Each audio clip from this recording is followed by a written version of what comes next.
சகோதர சகோதரிகளே,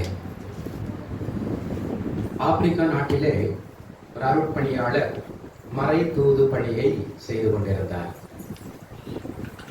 அந்த மக்கள் பேசும் மொழியை இவர் கற்றுக்கொண்டு அந்த மொழியிலேயே விவிலியத்தை மொழிபெயர்த்து வார்த்தைகளை அவர்கள் மொழியிலேயே சொல்லி மறை தூது பணியை, நற்செய்தி பணியை, விவிலிய விளக்கத்தை கொடுத்து கொண்டு மக்களை சிறப்பாக வழிநடத்திக் கொண்டிருந்தார். அப்பொழுது இந்த துணையாளர், இந்த பெந்தகோஸ்து விழாவிலே நாம் பார்க்கிறோம், துணையாளர் ஒருவரை ஆண்டவர் அனுப்புவார். இந்த துணையாளர் என்பதற்கு அவங்க மொழியில, அந்த நாட்டு மக்கள் மொழியில சரியான சொல் கிடைக்கவில்லை. அவர் சிந்திச்சு பார்க்கிறாரு, ஆய்வு செய்கிறாரு, மற்ற எல்லாத்துக்கும் மொழிபெயர்த்து சொல்லிட்டு இருக்கிறாரு. ஆனா அந்த துணையாளர் அப்படிங்கிறதுக்கு வார்த்தை கிடைக்கல.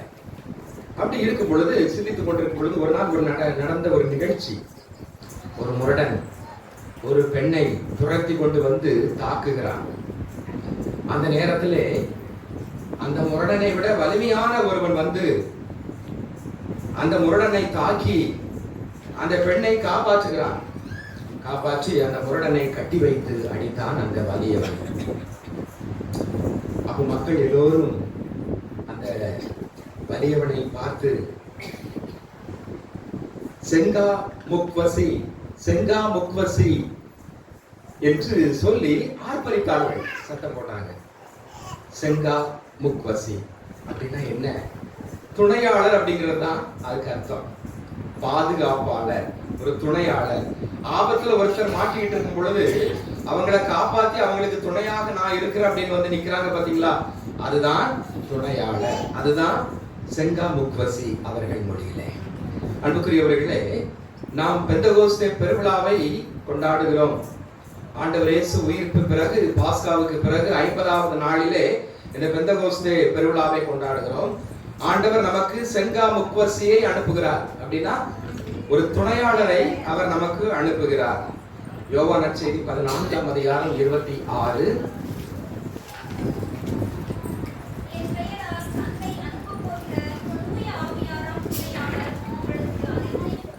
தந்தை அனுப்புகிற துணையாளராம் தூய் ஆவியானவர் உங்களுக்கு அனைத்தையும் கற்றுத் தருவார். அப்ப நமக்கு தெரியாம பல நேரத்துல என்ன செய்வது, எப்படி நடப்பதுலாம் நமக்கு தெரியாது. ஆனால் தூய் ஆவி கற்றுக் கொடுப்பார். அவர் தான் ஒரு முழு உண்மையை நோக்கி வழி நடத்துவார். அப்போ அவர் உங்களுக்கு கற்றுத் தருவார்.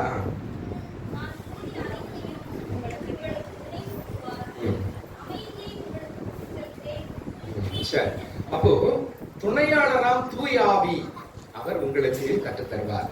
அப்ப நமக்கு நம்ம ஆபத்தில் இருக்கும் போது, கஷ்டத்தில் இருக்கும் போது நமக்கு ஒரு துணை தேவைப்படுகிறது. நம்ம எப்படி செய்யணும், என்ன செய்யணும், குழப்பத்துல பிரச்சனையில இருக்கும் பொழுது அப்ப தூய ஆவியானவர் நமக்கு ஒரு துணையாளராக அவர் இருக்கிறார். பழைய ஏற்பாட்டிலே சிம்சோன் பார்க்கிறோம். நீதி தலைவர்கள் புத்தகம் 15ஆம் அதிகாரம் 14-15 நாம் வாசிக்கலாம். சிம்சோன் பெலிஸ்தியர் கையிலே மாட்டிக்கொள்கிறான். பெலிஸ்தியர்கள் அவனை தாக்கி கொலை செய்வதற்காக திட்டமிடுகிறார்கள். அந்த நேரத்திலே, அந்த ஆபத்து நேரத்திலே அவர்களிடமிருந்து காப்பாற்றியது யார்? தூய ஆவியானவர். வாசிங்க 14-15. பெலிஸ்தியர் கூச்சலிட்டு கொண்டு வர்றாங்க. அவரை காண வந்த ஆண்டவருடைய ஆவி சிம்சோன் மீது ஆற்றலுடன் இறங்கியது.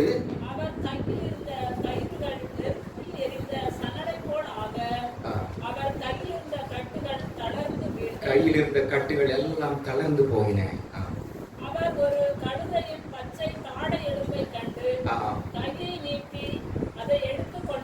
ஒரு பச்சை தாடை, கழுதையினுடைய பச்சை தாடை எடுத்துக்கொண்டு கையை நீட்டி 1000 பேரை கொன்றார். அப்ப துணையாளர் தூய் ஆவி இந்த சிம்சோன் ஆபத்திலே இருக்கும் பொழுது அவருக்கு ஒரு துணையாக இருந்தது. இந்த பெந்தகோஸ்தே பெருவிழாவை நாம் கொண்டாடுகிறோம். இந்த துணையாளராம் தூய் ஆவியை ஆண்டவர் நமக்கும் அனுப்புகிறார். நாம் ஆபத்திலே இருக்கும் பொழுது, நாம் கஷ்டத்திலே இருக்கும் பொழுது, பிரச்சனையில இருக்கும் பொழுது நமக்கு ஒரு துணையாக அவர் விண்ணகம் ஏறி சென்றார். ஆனா நமக்கு ஒரு துணை தேவைப்படுகிறது, நமக்கு ஒரு பாதுகாப்பு தேவைப்படுகிறது. எனவே அதற்காக தூய் ஆவியை 50வது நாளிலே அவர் அனுப்புகிறார். இந்த 50வது நாள், இந்த நாளில் தான் பழைய ஏற்பாட்டிலே மோசேவுக்கு தந்தையாகி இறைவன் யாவே கடவுள் 10 கட்டளைகளை கொடுத்தார். இந்த 50வது நாள் பெந்தகோஸ்தே, பென்டா என்றால் 5, பெந்தகோஸ்தே என்றால் 50. அப்ப பழைய ஏற்பாட்டிலே யூதர்கள் இதை ஷாபஸ்ட் என்று அழைத்தார்கள். ஷாபஸ்ட் என்று அழைத்தார்கள். அது 50வது நாள் அவர்களுக்கு ஒரு விழா, அறுவடை விழாவை கொண்டாடினார்கள். எனவே ஒரு விழாவை கொண்டாடுவதற்கு இந்த 50 என்பது ஒரு சிறப்பான ஒன்றாக இருக்கிறது. லேவியர் புத்தகம் 16ஆம் அதிகாரம் 9 - 11 வரை நாம் வாசிக்கும் பொழுது இதை நாம் பார்க்கலாம். அப்ப பாஸ்கா விழாவிலிருந்து 50வது நாள் அறுவடை விழாவாக கொண்டாடினார்கள். எனவே பாஸ்கா விழா, உயிர்ப்பு விழாவிலிருந்து 50வது நாள் நாம் பெந்தகோஸ்தே விழாவாக திருச்சபை என்று சிறப்பிக்கிறது. அன்னை மரியாள் சீடர்களோடு 120 பேர் ஏறக்குறைய கூடியிருந்தார்கள். யோவானினுடைய மாடி வீட்டிலே, யோவான் இருக்கிறார்ல, சீடர்கள் ஒருவர், யோவானுடைய மாடி வீட்டில மேல் மாடி அறையிலே எல்லோரும் இருந்து கூடி ஜெபித்துக் கொண்டிருந்தார்கள். அந்த நேரத்திலே தூய ஆவியானவர் பிளவுண்ட நாக்கு வடிவத்திலே அவர்கள் மீது இறங்கி வருகிறார். அவர்கள் தூய ஆவியால் ஆட்கொள்ளப்பட்டார்கள். அதைத்தான் நாம் திருத்துதர் பணியில் 2ஆம் அதிகாரம் 1 - 13 வரை உள்ள பகுதிகளிலே இது முதல் வாசகத்திலே நாம் வாசிக்க கேட்டோம். எனவே அவர்கள் அங்கு இருக்கும் பொழுது ஒரு ஒன்றிப்பு, தூய ஆவியானவர் இறங்கி வரும் பொழுது ஒரு ஒன்றிப்பு, திருச்சபை தொடக்கம், திருச்சபையினுடைய ஒரு ஆரம்பம், ஒரு குட்டி திருச்சபை இந்த பெந்தகோஸ்தே விழாவிலே ஆரம்பமாகிறது. திருச்சபையினுடைய பிறந்த நாள் விழா என்று இந்த பெந்தகோஸ்தே விழாவை, இந்த பரிசுத்த ஆவியான வருகை, இந்த நாளை நாம் சொல்லுவது மிகவும் சால சிறந்தது. இங்கு ஒன்றிப்பை பார்க்கிறோம். இந்த பெந்தகோஸ்தே விழா தூய ஆவியார் வருகையால் எல்லோரும் ஒன்றிணைந்தார்கள். பல மொழி பேசக்கூடியவர்கள், பல நாடுகளில் இருந்து வந்தவர்கள் எல்லோரும். என்ன நடக்கிறது? பல மொழி பேசினாலும் அவரவர் தம் தாய்மொழியிலே அவர்கள் கேட்டார்கள். புரிந்து கொள்ளக்கூடிய ஒரு ஆற்றல், அப்போ ஒரு ஒருங்கமைவு, ஒரு ஒன்றிப்பு. அப்ப தூய ஆவியாருடைய வருகை ஒரு ஒற்றுமை, ஒரு ஒருங்கமைவை, ஒரு கூட்டுறவை கொடுத்தது. அதுதான் திருச்சபை. திருச்சபை என்பது என்ன? பல இடங்கள், பல மொழி பேசுபவர்கள் எல்லாம் இருக்கலாம், பல ஊரை சார்ந்தவர்கள் இருக்கலாம், பல இனங்களை சார்ந்த மக்கள் இருக்கலாம். ஆனால் எல்லோரும் சேர்ந்து ஒரே குழுமமாக ஆண்டவர் இயேசுவின் பெயரால் கூடுவது, அதுதான் திருச்சபை. கேத்தலிக் என்றால் ஒன். எனவே நாம் பல பேராக இருந்தாலும் நாம் ஒன்றாக இருக்கிறோம். பவுலடியார் சொல்வது போல உடல் ஒன்று, உறுப்புகள் பல, உறுப்புகள் பலவாக இருந்தாலும் உடல் ஒன்று என்று நாம் சொல்கிறோம். அதே போல நாம் திருச்சபையிலே பல பேர் இருக்கலாம், ஆனால் நாம் எல்லோரும் ஒன்று. எனவே திருச்சபையினுடைய ஒரு ஆரம்ப நாள், பல இடங்களிலும் வந்த மக்கள் ஒரே குடும்பமாக கூடி திருச்சபை ஆரம்பமாகிறது. இங்கு ஒன்றிப்பு இந்த நாளிலே. பழைய ஏற்பாட்டிலே இதே ஒரு நிகழ்ச்சி நடக்கிறது. ஆனால் அது பிளவை ஏற்படுத்துகிறது, பிரிவை ஏற்படுத்துகிறது. பாபேல் கோபுர நிகழ்ச்சி, தொடக்க நூல் 11ஆம் அதிகாரம் 7வது வசனத்தை நாம் பார்க்கிறோம். வாசிங்க. நாம் கீழே போய் அங்கே ஒருவர் மற்றவரின் பேச்சை புரிந்து கொள்ள முடியாதபடி அவர்கள் மொழியில் குழப்பத்தை உண்டாக்குவோம் என்றார். அப்போ குழப்பம் அங்கு ஏன் அந்த குழப்பம் வந்துச்சு? 4வது வசனம் வாசிங்க. பின் அவர்கள், வாருங்கள், உலகம் முழுவதும் நாம் சிதறுண்டு போகாதபடி வானளாவிய ஒரு கோபுரத்தை நாம் உருவாக்குவோம். ஆண்டவரை தொட வேண்டிய, ஆண்டவருக்கு மேல். அப்போ அவங்க என்ன நினைக்கிறாங்க? தங்கள் பெயரை நிலைநாட்ட வேண்டும், தங்கள் பெயரை நிலைநாட்ட வேண்டும் என்ற ஒரு நிலையிலே ஆண்டவரை தொட வேண்டும், ஆண்டவருக்கு இணையாக வர வேண்டும், தங்கள் பெயர் நிலைநாட்டப்பட வேண்டும் என்பதற்காக அவர்கள் இந்த பாபேல் கோபுரம் கட்டுகிறார்கள். ஆனால் அங்கு என்ன நடந்தது? மொழி குழப்பம், எல்லாரும் சிதறண்டு போனார்கள். எனவே பரிசுத்த ஆவி வருகை, இந்த பெந்தகோஸ்தே பெருவிழாவிலே பல இடங்களிலிருந்து வந்தவர்கள் ஒன்றிணைகிறார்கள். இந்த பாபேல் கோபுரத்திலே பிளவு நடக்கிறது, பிரிந்து போகிறார்கள். எனவே அவர்கள் தங்கள் பெயரை நிலைநாட்ட விரும்பினார்கள். ஆண்டவருடைய பெயர் தான் நிலைநாட்டப்பட வேண்டும் என்பதை அவர்கள் மறந்தார்கள். எனவே அன்புக்குரியவர்களே, இந்த அருமையான நாளிலே பல ஊர்களிலே உலகம் முழுவதும் இந்த பெந்தகோஸ்தே பெருவிழா சிறப்பிக்கப்படுகிறது. ஒவ்வொரு நாடுகளிலும் ஒரு குறிப்பிட்ட பழக்கம் இருக்கிறது. இத்தாலி நாட்டிலே திருப்பலியின் பொழுது, இந்த பெந்தகோஸ்தே விழா திருப்பலியின் பொழுது ரோஜா மலர்களை தூவுகிறார்கள். அந்த வழக்கம் அவர்களுக்கு இருக்கிறது. பிரான்ஸ் நாட்டிலே எக்காலம் ஊதுகின்ற வழக்கம் இருக்கிறது. இந்த 50ஆம் நாள் பெந்தகோஸ்தே விழா ஆரம்பித்துவிட்டது என்பதற்காக எக்காலம் ஊதுகிறார்கள்.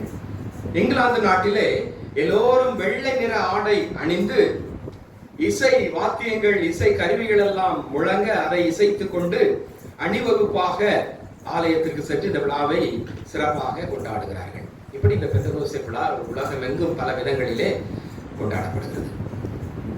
இந்த பெந்தகோஸ்தே பெருவிழா நமக்கு தருகின்ற செய்தி என்ன? இதனுடைய சிறப்பு அம்சம் என்ன? முதலாவது உண்மை. தூய ஆவியார் உண்மையானவர், உண்மை வெளிப்படுத்தும் தூய ஆவியார் என்று நாம் நற்செய்தியிலே நாம வாசித்தோம்.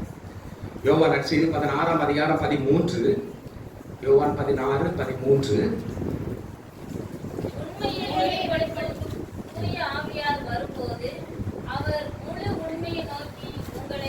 உண்மையை வெளிப்படுத்தும் தூய ஆவியார் வரும்போது அவர் உங்களை முழு உண்மை நோக்கி உங்களை வழி நடத்துவார்.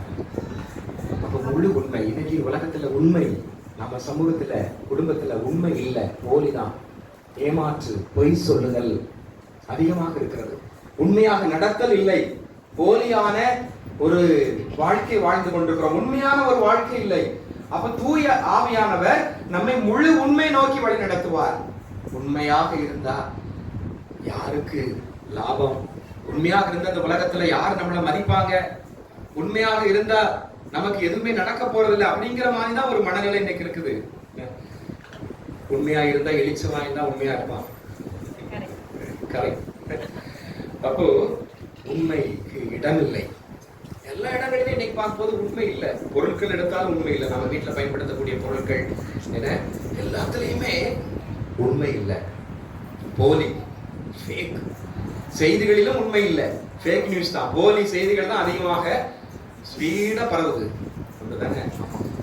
அதே போல வீட்டில் பயன்படுத்தக்கூடிய பொருட்கள், நாம உண்ணக்கூடிய உணவுகள்ல பார்க்கும்போது எல்லாமே போலியான உணவுகளாகத்தான் இருக்கிறது. கலப்படங்கள்.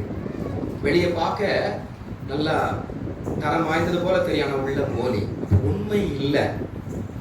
அப்ப இந்த உலகம் போலியை நோக்கி சென்று கொண்டிருக்கிறது, போலியின் பாதையில இருக்கிறது. அந்த போலிக்கு தான் இன்னைக்கு இடம் கொடுக்கக்கூடிய முக்கியத்துவம் நிறைந்த ஒரு உலகமாக இருக்கிறது, சமூகமாக இருக்கிறது. உண்மையை நிலைநாட்ட வேண்டும். எனவே தூய ஆவியார் விழாவிலே அவர் நமக்கு சொல்லி தருகின்ற பாடம் உண்மை நிலைநாட்ட வேண்டும். உண்மையை பேசு. நமக்கு உண்மை எதுனே தெரியல. என்ன ஒரு காரியத்தை பத்தி பேசுறோம், எது யாரு சொல்றது உண்மை? ஒரு சம்பவம் நடக்குது, எது உண்மை எது பொய் ஒண்ணுமே தெரியல. அப்ப பரிசுத்த ஆவியானவர் தான் வழி நடத்துவார். ஒரு சம்பவம் நடந்துச்சு வச்சுக்கிடுங்க, அது எது உண்மை, யார் மேல தவறு? ஒரு விபத்து, சாலையில ஒரு விபத்து ஏற்படுகிறது, யார் மேல தவறு? விபத்து கார் ஓட்டுநவர் மேல தவறா, இல்ல அடிப்பட்டவர் மீது தவறா? சொல்ல முடியாது. உண்மை எது இன்னைக்கு தெரியல. அதுக்கு வழி நடத்துற தூய ஆவியார் தான். குடும்பத்துல பிரச்சனை, கணவன் மனைவி பிரிஞ்சு இருக்கிறாங்க, யார் மேல பிரச்சனை இருக்குது தெரியல. அப்ப தூய ஆவியார்ட்ட ஒப்பு கொடுங்க. ஆண்டவர் தூய ஆவியார்ட்ட ஒப்பு கொடுங்க. அவர் தான் முழு உண்மை நோக்கி வழி நடத்துவார். ஆனா நாம நம்மளே தீர்மானித்துக் கொள்கிறோம், நம்மையே நாம் நீதி வழங்கிக் கொள்கிறோம். நீ தான் தப்பு, நான் தான். நம்ம குழப்பத்தில் இருக்கும்போது கார்டினல் நியூமன், அவர் ஆங்கிலிக்கன் சபையில இருந்து கத்தோலிக்க சபைக்கு மாறியவர், கர்தினாலாக உயர்த்தப்பட்டவர். அவர் அதற்கு முன்னால் ஒரு குழப்பத்தில் இருந்தார். கப்பல்ல பயணம் செய்து கொண்டிருந்தார். அப்பொழுது அவருக்கு குழப்பம், ஆங்கிலிக்கன் சபை உண்மையானதா, கத்தோலிக்க சபை உண்மையானதா இப்படிங்கிற ஒரு குழப்பம். அப்ப அந்த நேரத்துல அவர் சொல்றாரு, தூய ஆவியானவர் தான் உண்மையை வழிநடத்தும். தூய ஆவியானவரால் தூண்டப்பட்டு ஆட்கொள்ளப்பட்டு அவர் இந்த பாடலை எழுதுகிறார். லீட் கைண்ட்லி லைட் என்கின்ற ஒரு அருமையான பாடல். லீட் கைண்ட்லி லைட், ஒளியின் பாதையை நோக்கி, உண்மையின் பாதையை நோக்கி என்னை வழி நடத்தும் என்று இறைவா என்று அவர் அந்த பாடலை எழுதுகிறார். அப்போ எது உண்மை? நம்ம குழப்பத்தில் இருக்கும் பொழுது எது சரியானது அப்படிங்கிறத பரிசுத்த ஆவியானவர் தான் வெளிப்படுத்துறார். அதன் பிறகு அவர் கத்தோலிக்க சபையிலே சேர்ந்து கர்தினாலாக உயர்த்தப்பட்டு அவர் அப்ப இந்த தெளிவை கொடுத்தது பரிசுத்த ஆவியானவர். நாமே குழப்பத்தில் இருக்கும் பொழுது ஒரு முடிவு எடுக்க போறோம், ஏன்னா நமக்கு தெரியல எது உண்மை எது போலி, நமக்கு தெரியாது. அப்ப பரிசுத்த ஆவியானவர்ட்ட ஒப்பு கொடுங்க. அவர் தான் உண்மை நோக்கி வழி நடத்துவார். அவர் நமக்கு குழப்பத்திலிருந்து ஒரு தெளிவை தருவார். அவர்தான் உண்மையின் பாதையை அவர் காட்டுவார். 1 யோவான் 5:6, 1 யோவான் 5:6.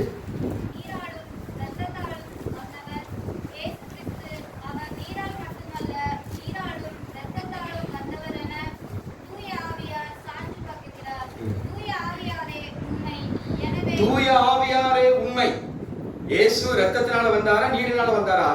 அதுக்கு அந்த தெளிவு, அந்த குழப்பத்தை, எது உண்மை எது பொய் அப்படிங்கிறத தீர்த்தது யாரு? தூய ஆவியானவர். ஏனெனில் தூய ஆவியே உண்மையாக அவர் இருக்கிறார். அமெரிக்காவிலே ஜார்ஜ் வாஷிங்டன் ஹார்வர் என்பவர் ஏறக்குறைய 300க்கு மேற்பட்ட கண்டுபிடிப்புகளை கண்டுபிடித்திருக்கிறார். 1864 1943 வரை வாழ்ந்தவர். அவர் அதிகாலையிலே 4 மணிக்கு எழுந்து ஜெபம் செய்வார். தூய ஆவியிடம் ஜெபம் செய்வார். தூய ஆவியிடம் ஜெபம் செய்வார். அப்பதான் இன்னைக்கு என்ன கண்டுபிடிக்கிறது? எது உண்மை? உண்மையா சரியா இருக்கணும், பொய்யா இருக்க கூடாது. கண்டுபிடிச்சு பொய்னா யாரும் எடுத்துக்கிற மாட்டாங்க. அப்ப அவர் சொல்றார், அதிகாலை 4 மணிக்கு எழுந்து நான் தூய ஆவியை நோக்கி ஜெபம் செய்வேன், அவர் எனக்கு கற்றுத் தருவார். எது உண்மை அப்படிங்கிற உண்மையின் பாதையில் அவர் வழி நடத்துவார். எதை நான் செய்யணும், எதை நான் கண்டுபிடி. அப்ப என்னுடைய 300 கண்டுபிடிப்புகளுக்கும் ஆணிவேராக, அஸ்திவேரமாக, அதுக்கு தூண்டுகோலாக இருந்தவர் இந்த தூய ஆவியானவர் என்று அவர் சான்று பகரார். அன்புக்குரியவர்களே, எனவே இந்த பெந்தகோஸ்தே பெருவிழாவிலே தூய ஆவியானவர் அவரிடமிருந்து கற்றுக்கொள்ளக்கூடிய முதல் பாடம் உண்மை. குழப்பத்தில் இருக்கும் பொழுது, போலியான உலகத்தில் இருக்கும் பொழுது உண்மையை கற்றுக் கொடுப்பார். நாம் நமது வாழ்விலே சிந்திப்போம், நாம உண்மையை பேசுறோமா, நாம் உண்மையாளர்களாக இருக்கிறோமா? நமது சொல்லிலே, நமது சிந்தனையிலே, நமது நடத்தையிலே உண்மை இருக்கிறதா? இடத்துக்கு இடம், மனிதர்களுக்கு மனிதர், நேரத்திற்கு சூழ்நிலைகளுக்கு தகுந்தாற் போல நாம் நம்மையை மாற்றி அமைத்துக் கொள்கிறோம். அந்த உண்மை என்பது நம்மிடம் இல்லை, போலிதான் இருக்கிறது. எனவே நான் உண்மை உள்ளவன், நான் கிறிஸ்தவன், நான் தூய ஆவியை பெற்றுக் கொண்டவன். திருமுழுக்கிலும் உறுதி பூசுதலிலும் தூய ஆவியை பெற்றுக் கொண்டிருக்கிறோம். எனவே நான் அந்த தூய ஆவியானவரை போல உண்மை உள்ளவனாக இருப்பேன், உண்மையே பேசுவேன். காந்தியடிகள் சொல்வதை போல சத்தியமே ஜெயம். உண்மைதான். ஆனா இந்த காலத்துல உண்மையா இருக்கிறவங்களுக்கு மதிப்பு இல்ல, மரியாதை இல்ல. போலியா இருக்கிறவங்களுக்கு தான் மதிப்பா இருக்கு, அவங்களுக்கு தான் பெயராக இருக்கிறது. ஆனால் உண்மை ஒரு நாள் வெல்லும். உண்மை ஒரு நாள் வெல்லும். The truth will win. உண்மை ஒரு நாள், முதல் நாள் வெற்றி கொள்ளாது, ஆனால் கண்டிப்பாக வெல்லும். எனவே உண்மையோடு நாம் இருக்க கற்றுக்கொள்வோம். இரண்டாவது, இந்த பரிசுத்த ஆவியானவர் இவருக்கு நாம் கற்றுக்கொள்ளக்கூடியது என்ன சிறப்பு அம்சம்? இந்த விழாவினுடைய பாவம், தவறு, எது தவறு எது பாவம் அப்படிங்கிறத சொல்றதே நமக்கு தூய ஆவிதான். நம்ம தூய ஆவியார பல நேரங்கள்ல நினைக்கிறது இல்லை. அதனாலதான் நமக்கு என்ன தவறு செய்யறோம், என்ன இது பண்றோம், நம்ம பாட்டுக்கு செஞ்சுட்டு இருக்கிறோம். செய்த தவறுகளை நாம் நியாயப்படுத்தி கொண்டிருக்கிறோம். இதுதான் சரி என்று சொல்லுகிறோம். எனவே எது தவறு, பாவம் பற்றிய உண்மையை தெளிவு கொடுக்கக்கூடியவர் நமது தூய ஆவியானவர். 1 கொரிந்தியர் 3ஆம் அதிகாரம் 16வது வசனம். 1 கொரிந்தியர் 3:16. நீங்கள் கடவுளுடைய கோவில் என்றும் கடவுளின் ஆவியார் உங்களில் குடியிருக்கிறார், கடவுளுடைய ஆவியார் நம் உள்ளத்தில் குடியிருக்கிறார் என்றும் உங்களுக்கு தெரியாதா? ஒருவர் கடவுளுடைய ஆலயம், கடவுளுடைய ஆவியார் நம் உள்ளத்தில் இருக்கிறார். அப்ப நாம எப்படி இருக்கிறோம்? நமது உள்ளத்துல ஆவியானவர் இருக்கிறாரா, தீ ஆவியானவர், தூய ஆவியானவர் இருக்கிறாரா, தீ ஆவியானவர் இருக்கிறாரா? தீ ஆவியானவர் தான் இருக்கிறார். 4 நட்சத்திரம் பார்க்கிறோம், நேரம் பார்க்கிறோம், என்ன பிசாசு பேய், ஐயோ அப்படி வருமோ இப்படி வருமோ, என்ன ஏகப்பட்ட பாவம் நாம் செய்கிறோம். அப்படிதானே? தீ ஆவியினுடைய ஊனியலுக்கு ஏற்ற வாழ்க்கையெல்லாம் நம்மகிட்ட இருக்குது. களவு, கொள்ளை, பொய் சொல்லுதல், பிதற்றம், புறங்கூறுதல், பழி வாங்கும் எண்ணம், இப்படி இதுதான் நம்மகிட்ட இருக்குது. அப்ப பிசாசனுடைய எண்ணம், அழகையினுடைய எண்ணம், அதுதான் உள்ளத்துல குடிகொண்டிருக்கிறது. அப்படிதானே? நேர்மையாக, உண்மையாக நாம் இயேசுனுடைய விழுமியங்களாகிய மன்னிப்பு, அன்பு, சமத்துவம், உண்மை, இதை நம்மளால கடைபிடிக்க முடியல. பாதிக்கப்பட்டவர்களை ஏற்றுக்கொள்ள முடியவில்லை, வேறுபடுத்தி பார்க்கிறோம். எனவே இப்படிப்பட்ட ஒரு நிலை மாற வேண்டிய, நம் உள்ளத்துல குடியிருக்கிறது தீ ஆவியானவரா, தூய ஆவியானவரா அப்படிங்கிறத நாம் இந்த நாளிலே தீர்மானிக்க வேண்டும். ஆண்டவர் இயேசு சொல்கிறார், லூக்கா நற்செய்தியிலே நாம பார்க்கிறோம், 4ஆம் அதிகாரம் 18வது வசனத்தில் பார்க்கிறோம், ஆண்டவருடைய ஆவி என்மேல் உள்ளது. இயேசு கூட ஆண்டவருடைய ஆவி தேவைப்பட்டுச்சு. இயேசுனுடைய திருமுழுக்கின் பொழுது தூய ஆவியானவர் இறங்கி வருகிறார்.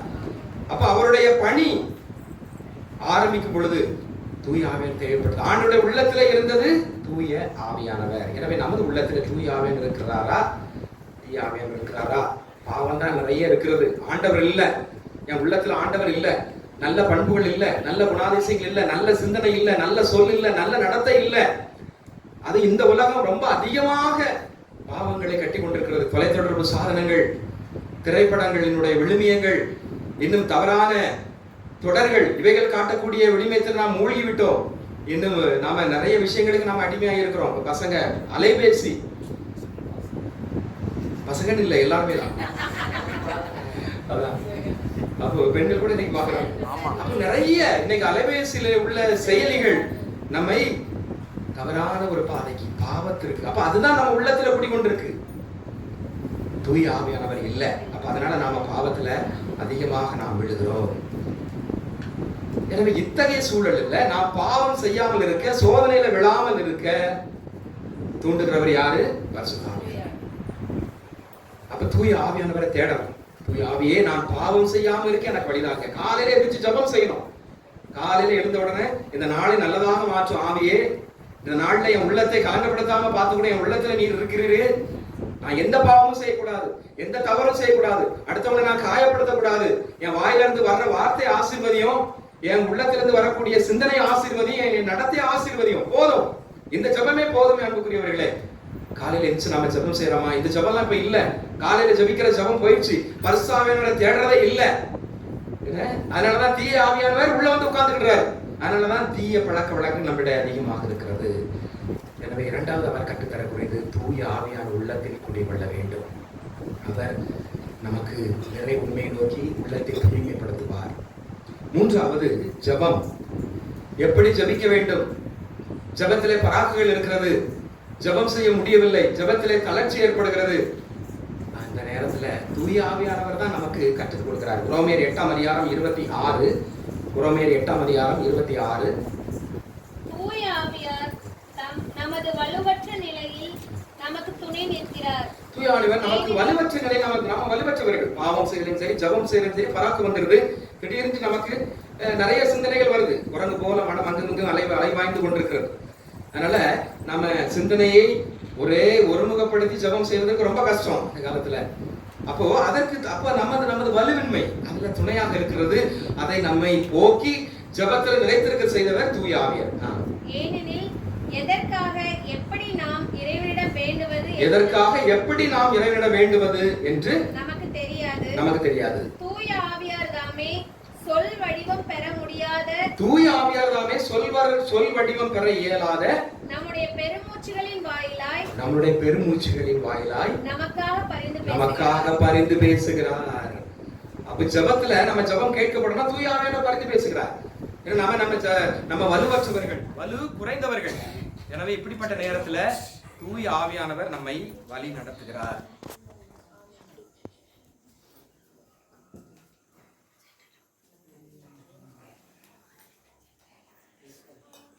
அடுத்து இந்த நாளிலே தூய ஆவியானவர் நமக்கு கற்றுத்தருகின்ற ஒரு சிறப்பான ஒரு பண்பு தூண்டுதலாக இருக்கிறார்.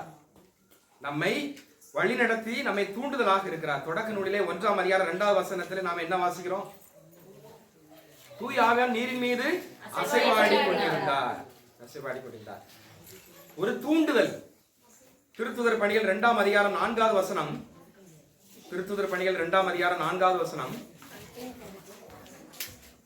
அதுல பாக்குறோம், தூய ஆவியால் ஆட்கொள்ளப்பட்டு அனைவரும் தூய ஆவியால் ஆட்கொள்ளப்பட்டனர். தூய ஆவியின் தூண்டுதலால் அவர்கள் ஒவ்வொருவரும் வெவ்வேறான மொழிகளில் பேச தொடங்குறாங்க. பாத்தீங்களா? அப்ப தூய ஆவியினுடைய தூண்டுதல் நமக்கு வேணும். தூய ஆவியினுடைய தூண்டுதல் தான் உலகம் படைக்கப்பட்டது. அன்னை மரியா லூக்கா நற்செய்தி 1ஆம் அதிகாரம் 35ல வாசிங்க. லூக்கா 1:35. தூய ஆவி உன் மீது வரும், உன்னத கடவுளின் வல்லமை உன்மேல் நிலையிடும். அப்ப ஆண்டவர் இயேசுனுடைய பிறப்பு அன்னை மரியாளை தூயப்படுத்தியது. அன்னை மரியாளினுடைய கருவறையை தூய்மையாக்குவது தூய ஆவி. அன்னை மரியாளுடைய இயேசுனுடைய பிறப்பே தூய ஆவி. எனவே தூய ஆவியுடைய தூண்டுதல் நமக்கு ஒரு மாற்றங்களை கொண்டு வருகிறது. எனவே இதை சொன்ன உடனே அன்னை மரியாள் எலிசபெத் அம்மாளை சந்திக்க செல்லுகிறாள். அப்ப தூய ஆவியினுடைய தூண்டுதலால் ஒரு மாற்றம் இருக்கிறது, ஒரு புதிய தொடக்கம் இருக்கிறது.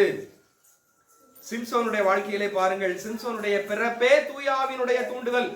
நீதித்தலைவர்கள் 13ஆம் அதிகாரம் 24-25. நீதித்தலைவர்கள் 13ஆம் அதிகாரம் 24-25.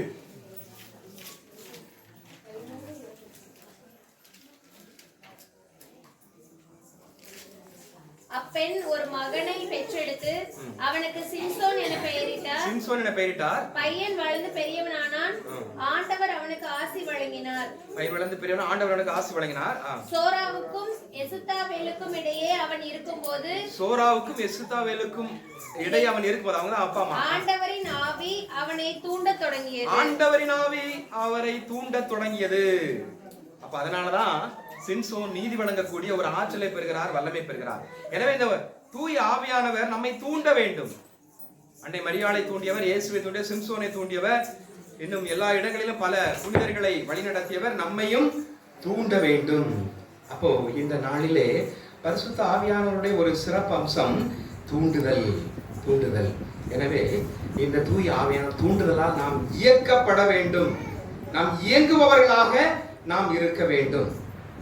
அடுத்ததாக அவர்தான் நமது சுவாச காற்று, ஆக்சிஜன். ஆக்சிஜன். யோவான் நற்செய்தி 20ஆம் அதிகாரம் 22, 23. யோவான் 20, 22, 23. இதை சொன்ன பின் அவர்கள் மேல் ஊதி தூய ஆவியை பெற்றுக்கொள்ளுங்கள். ஆண்டவரே, சீடர் மேல் ஊதி தூய ஆவியை பெற்றுக்கொள்ளுங்கள். எவருடைய பாவங்களை நீங்கள் மன்னிப்பீர்களோ அவை மன்னிக்கப்படும், இவருடைய பாவங்கள் மன்னியாமல் விடுதலை மன்னிக்கப்படாது. அப்ப தூய ஆவியானவர் நமது சுவாச காற்று. நமது சுவாச காற்று அப்படின்னா நமது ஆக்சிஜன். ஆக்சிஜன் இல்லாம உயிர் வாழ முடியுமா? முடியாது. அப்ப தூய ஆவி இல்லாம உயிர் வாழ முடியுமா? முடியாது. ஆனா தூய ஆவி இல்லாம வாழ்ந்துட்டு இருக்கிறீங்களே, நம்ம வாழ்ந்துட்டு இருக்கிறோமே, வாழ்ந்துட்டு இருக்கிறோம். ஆனா ஒரு ஏதோ ஒரு உடல் மட்டும் உயிரோட இருக்குது, உள்ளம் இல்லை. எனவே உண்மையான ஒரு தூய வாழ்க்கை, உண்மையான ஒரு ஆற்றல் நிறைந்த, வலு நிறைந்த, வரலாற்றிலே இடம்பெறக்கூடிய, ஆண்டவருக்கு பிரியமான ஒரு வாழ்க்கை வாழ வேண்டும் என்றால் அந்த ஆக்சிஜன் தூய ஆவியானவர் தேவைப்படுகிறார். எனவே நம் சுவாச காற்று, நம் ஆக்சிஜன், தூய ஆவியை நாம் பெற்றுக்கொள்வோம். அன்புக்குரியவர்களே, இந்த நாளிலே உண்மை, பாவம், ஜெபம், அதே போல இயக்கப்படுதல், தூண்டப்படுதல் நமது ஆக்சிஜன் தூய ஆவியானவர் என்று சிந்தித்திருக்கிறோம். எனவே இத்தகைய குணங்களை நாம் நமதாக்கி கொண்டு ஆவியானவர் உள்ளத்தில் இடம்பெற்று நாம் தூய வாழ்வு வாழுவோம். ஓ தூய ஆவியே வாரும், எங்களிலே மாற்றத்தை உருவாக்கும், எங்களிலே உள்ளத்தை தூய்மைப்படுத்தும், எங்கள் உள்ளத்தை உண்மையாக்கும், எங்களை ஜெபிக்க கற்றுத்தாரும், நாங்கள் என்ன பேச வேண்டும், என்ன செய்ய வேண்டும் என்று கற்றுத்தாரும். எங்கள் சுவாச காற்றாகிய தூய ஆவியானவரே எங்கள் இறங்கி எம்மை வழிநடத்தும். ஆமென்.